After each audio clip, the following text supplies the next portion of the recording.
merci beaucoup donc waa Sala mais également à tous nos sponsors ñuy jàpp ci Info Matin ñuy jàpp ci combat bi comme ni ñu koy rek waxee Orange sponsor leader bu Info Matin mais également waa Sala di leen remercier bu baax a baax waa Jenskin ñiy téye ci météo bi ñoom ñëpp ñu ngi leen di remercier grand Assane Sène ñëw na c'est toujours un plaisir de le voir quand il s'agit de sport donc c'est lui bien entendu Assane maa ngi lay nuyu bu baax a baax. maa ngi lay fay Dieynaba. ça va maa ngi nuyu plateau bi yëpp ak téléspectateurs yi. voilà di la jaale bu baax a baax Ousseynou Sène. waaw Ousseynou Sigileen Sène wala. mais une petite précision parce que man Assane laa tudd. dañuy foog ne sa seex la sama voilà c'est ça Al-Hassan mais sama papa. son meilleur ami d'enfance bi mu duggandool école. il s'appelait Assane Diop. il s'était promis ku nekk sa taaw. Assane nga koy tudd donc man maay taaw tudd Assane mais après eux c'est mes quatrièmes frères. qui sont des jumeaux donc moo tax ñu defal leen Al-Hassan ak al Ousseynou. voilà Sigileen Sène wala. ñu ko jàlle bu baax a baax. merci vraiment merci alors ñu tàmbali. waxtaan bi donc Assane Sène je rappelle que journaliste sportif la bon à coup sûr Malick la forte actualité moom mooy entrée en liste démb bu Gaynde Sénégal daal di dóor donc waa Botswana 3-0 sànq ñu ngi doon jàngat li nga xamante ni moom mooy match bi mais on va revenir ak donc Assane ci loolu Malick. waaw Assane démb Gaynde yi def nañu seen premier match. gagné ko 3-0. ñëpp tàccu. mu nekk lu nga xam ne lu baax la ci compétition bu mel nii. démarrer ko par une victoire. mais contenu beeg yu mel noonu jar naa taxaw xool ko face à un adversaire quand même bu nga xam ne c'est de moindre envergure. waaw sànq docteur bi jóge na fi ngeen di joxe ay précisions je précise que je suis consultant sportif. pas journaliste. balaa muy nekk usurpation de fonction. wax nga dëgg c'est Chérif qui est le journaliste. Chérif moo la bindal journaliste Chérif. non moi il est bien gentil mais je suis un consultant passionné de sport. Malick CAN bi ñëpp gis nañ ñëpp. parce que comme suñuy waxtaan rek dañuy dem ci factuel li ñuy gis. équipe yu mag yëpp dugg nañ ci CAN bi premier match souvent day jafe.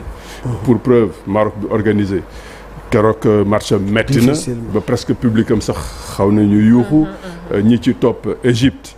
ñi ñuy xaar ils ont eu beaucoup de difficultés pour gagner ñun suñu match bon amaana xëj na tirage favorisé nañu ki ñu doon jëkk a taseel.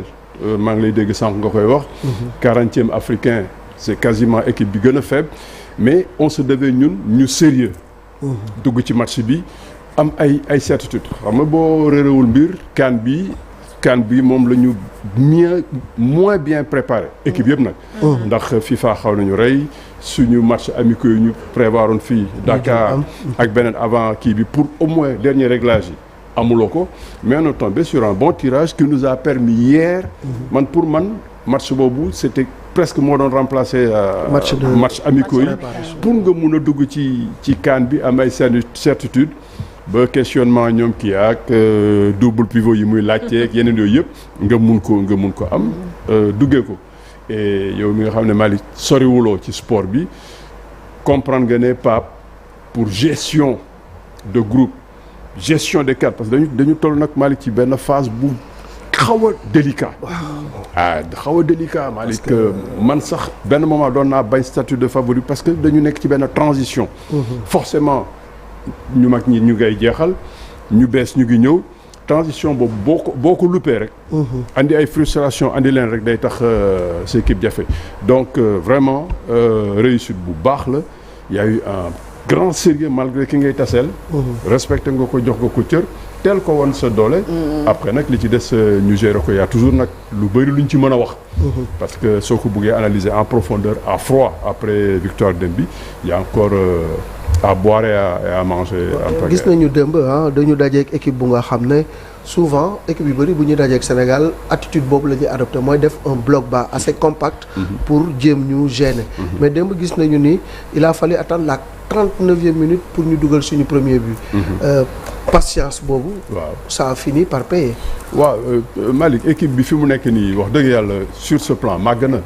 parce que daan nañu ñëw ci ay match yu mel noonu sax nga teel a dugg ci doute commencé bàyyi sa li nga mënoon yàkkamti wala nga jax mais ils sont restés sereins te loo mënut a xëj na un peu de manque de réalisme ak d'esprit de tueur moo ñu tere teel leen ñàkk leen teel a dugal but mais terewul ñu continuer di patient bloc bas je pense que peut-être sax loolu moo permettre encore je reviens sur la question de Kia ci internet yi parce que dégg naa ko suba avant bi may ñëw muy wax double pivot il a voulu comme ñu c'est sûr que dañuy xaar jouer ak 4 offensifs mais teg 2 pivots yoo xam ne su Pape jàppalee Gana il a été tranquille li ñu koy caricaturer fële Angleterre c'est un excellent récupérateur mais soxlawul sax récupérer il a été même dans la construction tellement ñoom dañu wàcc ñun ñu yëgal suñu bloc mais ak 4 offensifs ñu patient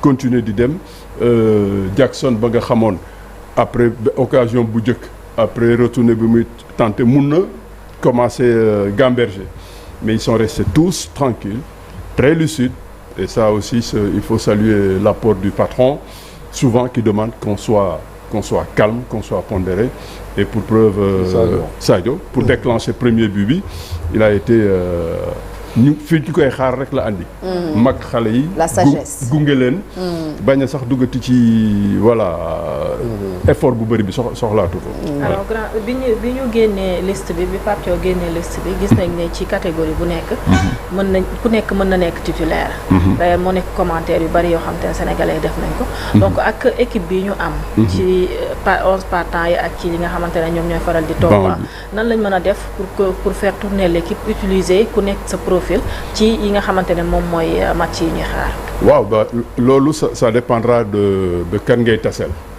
ki ñu tasel dem comme je dis mënoon na la permettre très tôt nga xool ay réglages yooyu def li nga wax pas problème de riche la am li mu am ci 11 buy départ ak ci banc bi même 11 bi ci banc bi mun na démarrer match mais loolu nag il n'est pas donné à tout le monde nga am ko donc soo ko amee pas benn liggéey rek la am une bonne gestion de groupe loolu rek mooy métier sinon bu dee talent koo andi mun na def liggéey bi et comme je dis man ci li ma jàngat démb ci première parce que tout le monde attendait le classement bon le Sénégalais il est un peu pressé Chérif mu ngay wax Ibrahima Mbaye PSG bëgg na tout de suite nga def ko dans le bain non xale la buy door a ñëw extrêmement talentueux mais dafa am yoon il faut que mag ñi di gunge xale yi ñu bañ a brûler étape yi sànq Malick ngay wax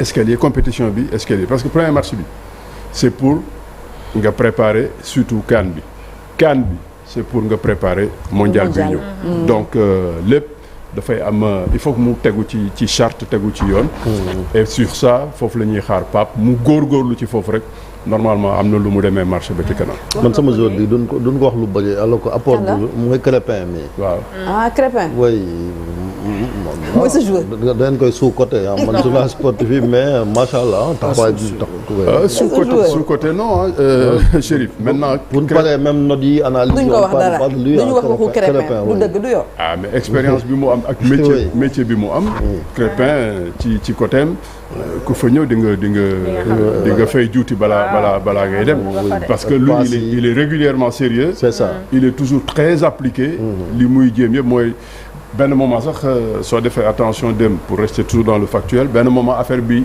yomb na neex na ba beaucoup se sont permis certaines libertés ou certaines largesses. Mais moom jamais il reste il reste professionnel. Ce qu'on a demandé à tout le monde, il faut rester professionnel pendant 90 minutes et voire même 105 minutes. yaa ngi ko doon ñu ngi ko doon wax sànq aussi quoi mooy li nga doon wax léegi la gestion du groupe parce que dañu dekk ci compétition bu nga xam ne fi mu ñëwee ñu ci bëri bi ñuy ñëw pratiquement dañu am beaucoup de matchs dans les jambes beaucoup de fatigue donc profondeur de banc boobu ni ko Pape géré démb dafa mel ni que lu baax la parce que nga génne Sadio génne Elimane Ndiaye génne Pape Gueye voilà dugal yeneen xale yi mel na ni il a bien géré démb son match et sur le plan tactique même am na changement réaménagement c'est normal Malick mun na xool schéma yu bëri il part dans un premier temps dans un 4-2-3-1 ak électron libre man damay fan sax Sadio lay doon pour mu bañ def yenn effort mais comme lui il préfère être dans son jardin muy couloir gauche am Elimane a été l'électron libre ak beaucoup de permutations soo demee ba tout de suite après nga contrôler match bi Nicolas s'est même permis hier di décrocher di dellu si waat ci milieu bi donc il a vu des schémas. Après un moment Pape gis nañ ko doy na Elimane xam nañ lu ñu mun il faut tout amener Ibrahima Mbaye delloo si Lamine Camara aussi boo xam ne war na mën a nekk titulaire. ñëpp mën nañ dans cette équipe là comme je dis ñëpp mën nañ nekk titulaire donc. encore une fois en Ligue 1 c'est l'un des meilleurs en France. Monaco mi ngi ko def lu am solo. à Monaco. mais léegi Assane. match bi démb la woon vraiment depuis démb ñu ngi koy jàngat et tout li ci donc professionnels yi wax. c'est-à-dire que ñi xam football sama genre yi nga xamante ne xamuñu football mënuñoo analyser donc de match bi.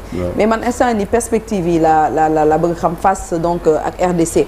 yan ñombatu yu sew le Pape Thiaw par exemple def. yi nga xamante ne war nañ ko mën a joyanti ci suñu diggante ak RDC.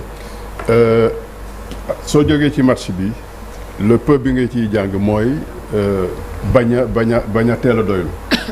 bañ a teel a doylu dañoo teel a doylu. waaw hier à un moment parce que am na yenn 5 bi buñ ko dugaloon kenn du. am na yenn attitude yoo xam ne wax dëgg yàlla ak lu mu yomb pour être toujours professionnel parce que bu njëkk en général ñun lu ñu doon reproché mooy manque de professionnel parce que football amoo droit ci 90 minutes yenn moment ngay absenté et benn moment après 2 buts ça aussi ça peut se comprendre hein. Nicolas Jackson il revient de loin en sélection dafa doon sonn dafa doon metti quoique sax ci stats yi Malick joxe commencé na passeur buteur mais daan nañ ko reproché bañ di dugal donc hier quand il a marqué 2 buts et de très haute facture après il s'est permis yenn saay de voilà relâchement ay bal yoo xam ne joxeel ñu dugal Ismaïla laaj na ko bal sa appui baaxul ngay tirer un peu mollement Sadio benn moment bëgg na forcer pour ne xale yi duñ ma fi bàyyi ba loo war a joxe nga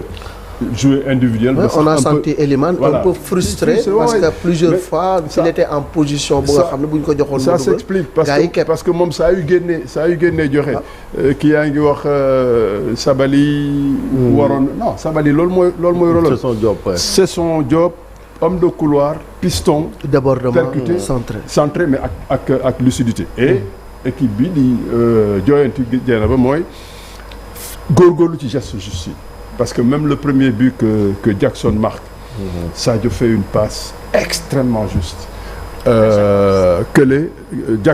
Jacobs comme yow nga ne doo xool football Nicolas Jackson daf ko laaj ñaari yëf daf ko ne maa ngi dematuma mais loolu si tu n'es pas lucide da ngay gëm centré mais il a été lucide mu def appel contre appel mu génneel ko bal bi fi nga ko soxla mu dugal ko yeneen yi Pape Gueye quand il presse seen équipe bële bi ñu commencé bëgg a tutoyer ne ñeme nañu pressé leen génne bal bi tout de suite on va de l'avant on passe par Ismaël lui aussi qui redonne donc il faut être collectif il faut être sérieux il faut être rigoureux pendant 90 minutes suñu góorgóorlu woon ci loolu et ça je pense que la professeur Pape soo gisee changement yi c'est presque bennement nee na Sadio Jackson d'accord uma ci li ngeen bëgg a commencer fooye match bi kaay leen ci baa bi loolu ku sa xel soo doful di ngeen attention kii li ñu bëggoon def neexu ko suñu góorgóorloo ci loolu continuer sérieux continuer appliquer deenam résultat victoire kenn mënu ko décréter mais au moins dina nekk en position bu confortable oui en attendant premier tour bi jàll ñu mën a tirer premier bilan bi wane li match yi jàllagum ko wane na ni CAN la boo xamante ni c'est parti pour être une CAN relevée parce que amagul nul vierge amul les attaquants yi marquent parce que kii Chérif équipe yi maintenant ñëpp a liggéey bu njëkk da nga doon ñëw doo am ay certitude nga wéeru ne man en tout cas doo ma gagner mais fi mu nekk nii tout le monde va chercher la gagne même équipe yi nga xam ne sax ils sont supposés faibles de temps en temps soo leen mayee buntu ñu génn exploiter ji ko bu baax donc ce sera pas des CAN crispants fermés ou après yenn 0-0 yi da doon pénible ba sax doo am envie seetaan match mais c'est parti sur les chapeaux de roue ñëpp andi nañ dara parce que dañuy nattante favori par exemple ñun on donne un excellent signal fi ñu doon xaar ñëpp ñii ñu ngi gagner 1-0 ñii ñu ngi gérer ay 1-1 ñun ñu ñëw tranquillement contrôler dominer sérieux gagner largement Tunisie ne attention ñun tam war nañ mën a wane suñu bopp donc ñooñu ñëpp et c'est sûr que soo dellu see vendredi Maroc buy dellu si dina wanaat Mali beneen xarkaram forcément kan bu relevé lay doon et bu ne et puis bon. On est à 20 buts en 7 matchs, soit une moyenne de 2,85, presque 3 buts par match. Parce qu'on joue dans d'excellents terrains. Les pelouses sont bonnes. Oh là là. Talina. Passe bi ñuy passe Nicolas soo ko andi woon ci terrain bu am ay rebond du jot ci bal bi. dina am ay difficultés mais là vraiment ku góorgóorlu rek tout est bien, tout est huilé. Et ça permet aussi d'avoir une excellente prestation des RDC équipes. Comment aborder ce match-là parce que daje nañu dajeeti am na lu ñuy ruminer benn colère parce que frustration ak humiliation bi ñu leen def ci seen dëkk loolu ça leur est resté au travers de la gorge. Comment jouer contre cette équipe-là bu nga xam ne aussi entre-temps bonifié wu na quand même. Bonifié wu nañu.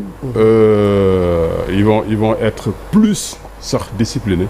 Parce que moment bi ñuy joué seen dëkk parce que loolu tam dafa am ci football Mali euphorie bi humilité balaa ngay dugg ci match benn moment ils nous ont manqué de respect ba ci mbedd bi àll bi fu nekk di wax parce que wax moom boo ko andee jiital ko ci football rek di nga teg sa bopp pression maintenant ils vont nous respecter certes mais loo munti wax bu ñu leen xoolee ñoom dañuy c'est eux qui auront la pression ñoom ñooy war a góorgóorlu ñun Malick ba li ñu am suñu adversaire premier ce sera nous. Nous-mêmes. Si on reste sérieux, si on reste appliqué, si on reste dans le professionnalisme, le match de Ghana ma def benn diversion. À son âge ak expérience bi mu am Sadio mun na gees rek copier ci Ghana. Ghana a été le plus simple, le plus sobre. lépp lu mu jël fi ko war a joxe nga koy joxe Sadio ñoom mag ñi loolu lañ leen di laaj li ci des xale yi def ko RDC ñu avancé keneen je pense que ñun normalement suñu bopp rek la ñuy xalaat on est bien on reste sérieux on reste rigoureux surtout ci ginnaaw fu nekk hier benn moment bu ndaw on s'est permis ay manque de concentration ba Kalidou di def ay fautes yoo xam ne mun na am carton yu mu soxlawul à 30 mètres ci ligne de touche nga ñëw di dal ci kaw waa ji pourquoi xaw ma ban nervosité moo ko andi. En deuxième mi-temps il s'est permis même de ne pas jouer juste ba may situation boo xam ne waa ji mun nañu jege si yooyu suñ ko gommee parce que ça le match là ça sert à ça. À rectifier. Man je pense que vraiment tirage favorisé nañu poule bi favorisé nañu parce que am match bu mel noonu mu permettre la nga sax war a mun a xool yenn manquement parce que sax doy c'est des manquements nga gomme ko. Logiquement, on ne peut qu'aller... et au fur et à mesure, l'équipe va se bonifier, ça va être meilleur. Voilà, ça va être meilleur, Inch'Allah. Les jeunes qui ont faim et qui ont des dents longues, ils serviront toujours à... Il y a les dernières questions. Dernière question de manière globale, grand. Gox nga ko sànq nga ne problème mu équipe bi moom mooy problème Pape Thiaw moom mooy dafa am problème de richesse. ñu gis ne équipe bi c'est équipe boo xamante ne c'est formé de cadres ak jeunes yoo xamante ne ñëw nañ bëgg a prouver. et jeunes yoo xamante ne c'est pas n'importe quel joueur ñoom ñoo nekk donc. ci gestion bi Pape Thiaw nan la mën a def ba ñu mën a éviter li nga xamante ne moom mooy des problèmes d'ego ak joueurs yi di topp di daw derrière des statistiques wala di bëgg a scorer yenn yi pour mën a éviter un peu li nga xamante ne moom moo xew fële ci Real. Moi je pense que le discours il est clair ci tanière bi hiérarchie bi établir nañ ko parce que su fekkoon ne sax am nañ foofu lu ñuy laam-laamee ci hiérarchie foofu la ñuy jaaxle mais boo xoolee démb 11 bi commencé. ci hiérarchie kenn ku nekk ci fi nga nekk ñi nga jiitu yaa leen war a jiitu maintenant la gestion pour le moment elle est bonne au sortir du match d'hier peut-être benn couac bu ndaw et ça c'est des faits de jeu que Iliman bëgg moom tamit bokk ci fête bi pas suñu ko nga génn mu déranger la mais ça c'est ay détails la yoo xam ne day xew je ne pense pas que dinañ dégg kenn tëgg ci table bi ne man dama war a jouer te joué wu ma xam nañ ne koo munti doon Mamadou Sarr qui arrive il est forcément derrière Kalidou et Niakhaté donc kooku mënul andi grincement de dents Sabali xam na ne toujours rakku Ismaïla lay doon keneen Ibrahima ku ñëw rakku Sadio nga tu as ils ont même envie d'apprendre et de les côtoyer donc daal macha allah am nañ chance boo xam ne man gawuma ne au sein du groupe ego dina fa war a mun a feeñ.